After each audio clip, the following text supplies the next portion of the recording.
حسن بصری یہاں پہ ایک بڑی خوبصورت بات کہتے ہیں، شیطان اس وقت سب سے زیادہ چیختا چلاتا ہے جب ایک عورت روتے ہوئے اللہ کی طرف پلٹتی ہے اور گناہ سے توبہ کرتی ہے نا، تو اس وقت وہ پھر چیختا ہے کہ اب تو ایک پوری نسل میرے ہاتھ سے نکل گئی ہے۔ اور مجھے یہاں پہ وہ نیپولین بوناپارٹ کی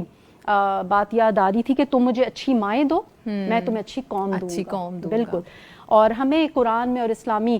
جب ہم ہسٹری پڑھتے ہیں تو اس میں ہمیں کئی ایسے حقیقی واقعات ملتے ہیں جس میں خواتین نے توبہ کی اور معاشرے میں ان کو بڑا مقام ملا، اور ان کی کوئی وہ جذباتی کیفیت نہیں تھی، پورے شعور کے ساتھ انہوں نے یہ کیا۔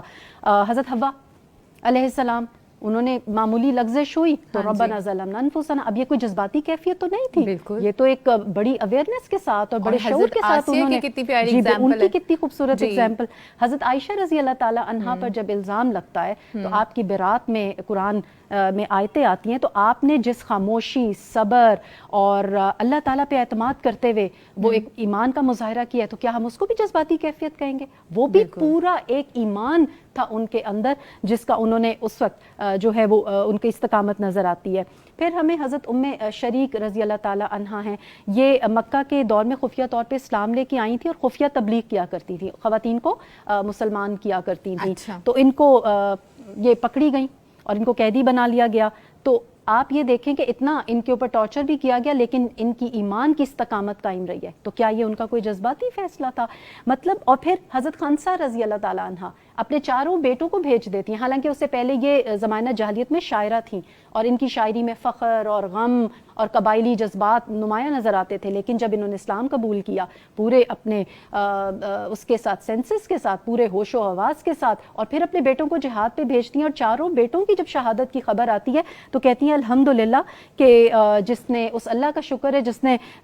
مجھے ان کی شہادت سے، میرے بیٹوں کو شہادت سے سرفراز کیا۔ اور حضرت خدیجہ کی بھی ایک ایگزامپل ہے، حضرت خدیجہ کی ایگزامپل ہمارے سامنے ہے، اتنی مالدار خاتون اور شعیب ابی طالب کے اندر بالکل وہ کس چیز نے ان کو کہا تھا کہ وہاں جائے، حالانکہ ان کے اوپر لاگو نہیں تھی یہ والی بات کہ وہ بھی شیب ابی طالب میں جاتی، لیکن اپنے ہسبینڈ کو سپورٹ کرنے کے لیے وہ وہاں گئی ہیں۔ اور پھر عمارہ،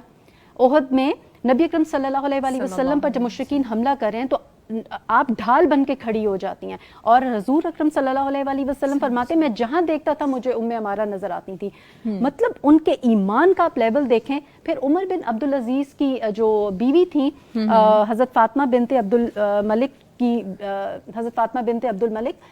ان کا یہ تھا کہ جب خلیفہ بننے کے بعد عمر بن عبدالعزیز نے زہد اور تقوی کی زندگی اختیار کی تو انہوں نے اپنے سارے زیورات جو تھے وہ اللہ کی راہ میں دے دیے۔ انہوں نے کہا کہ جب میرے شوہر نے آخرت کا لباس، آخرت کی راہ چن لی ہے تو میں پھر دنیا کی زینت کو کیوں اختیار کروں؟ سبحان اللہ۔ تو مطلب سبحان اللہ، عورت کی اصلاح صرف اس کی اصلاح نہیں ہے، یہ ایک گھر، ایک نسل، پورے معاشرے کی اصلاح ہے، تو اس پہ ضرور اس کو سپورٹ کرنا چاہیے۔